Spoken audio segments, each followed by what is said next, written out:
بسم اللہ الرحمن الرحیم۔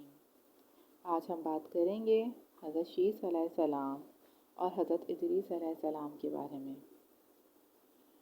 حابیل کی موت نے حضرت آدم علیہ السلام کو حد درجے غمزدہ کر دیا تھا۔ ان حالات میں اللہ تعالیٰ نے انہیں فرزند عطا فرمایا۔ آپ نے ان کا نام شیس رکھا۔ حضرت شیس علیہ السلام کا ذکر قرآن مجید میں نہیں آیا، تفاسیر میں ذکر ملتا ہے۔ آپ حابیل کی شہادت کے 500 سال بعد پیدا ہوئے۔ آپ شکل و صورت اور سیرت کے اعتبار سے حضرت آدم علیہ السلام سے مشابہت رکھتے تھے۔ اپنی وفات سے پہلے حضرت آدم علیہ السلام نے حضرت شیس علیہ السلام کو اپنا جانشین مقرر فرمایا تھا۔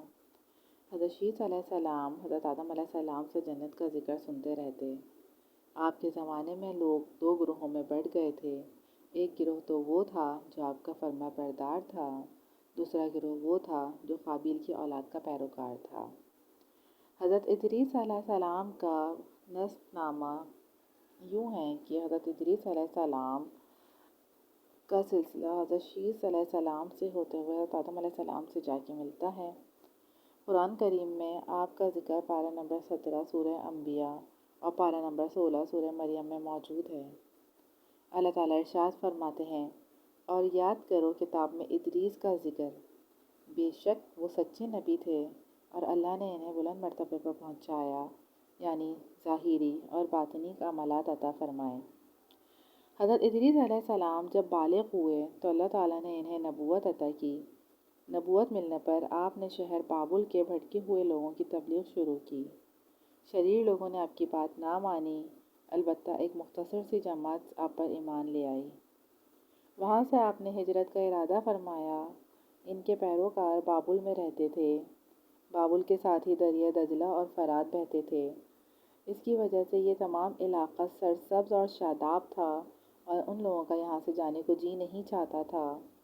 ان کے ارادے کو بھانپ کر حضرت ادریس علیہ السلام نے ان سے کہا، گھبراؤ نہیں، اللہ تعالیٰ کی راہ میں تکلیف اٹھاؤ۔ اللہ کی رحمت بہت وسیع ہے، وہ تمہیں اس کا بدلہ عطا کرے گا۔ صبر کرو، اللہ تعالیٰ کے حکم کے آگے جھک جاؤ۔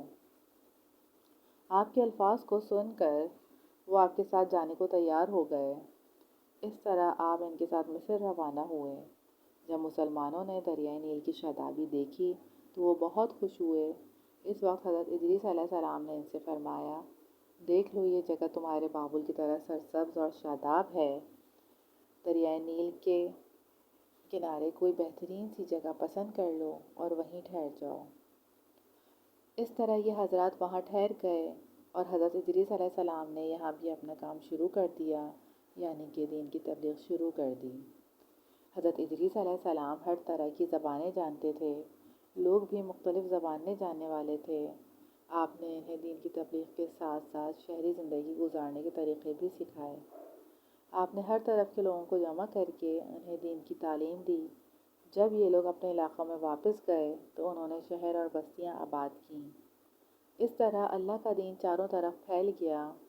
آپ کی تعلیم یہ تھی کہ اللہ پر ایمان لانا، صرف اس کی عبادت کرنا، آخرت کے عذاب سے بچنے کے لیے نیک اعمال کرنا، تمام باتوں میں عدل و انصاف کو پیش نظر رکھنا، دنیا میں گھر نہ جانا، اللہ تعالیٰ کی عبادت مقررہ طریقوں سے کرنا، روزے رکھنا، جہاد کرنا، زکوٰۃ ادا کرنا، طہارت سے رہنا اور ہر نشہ آور چیز سے دور رہنا۔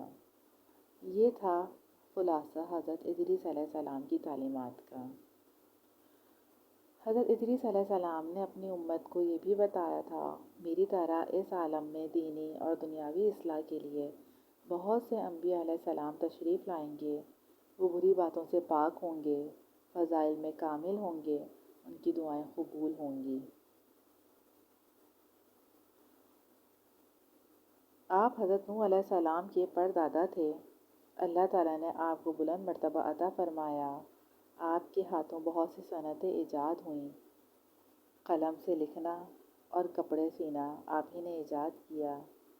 آپ سے پہلے جانوروں کی کھالوں کو بطور لباس استعمال کیا جاتا تھا۔ سب سے پہلے ناپ تول کا طریقہ بھی آپ نے ایجاد کیا۔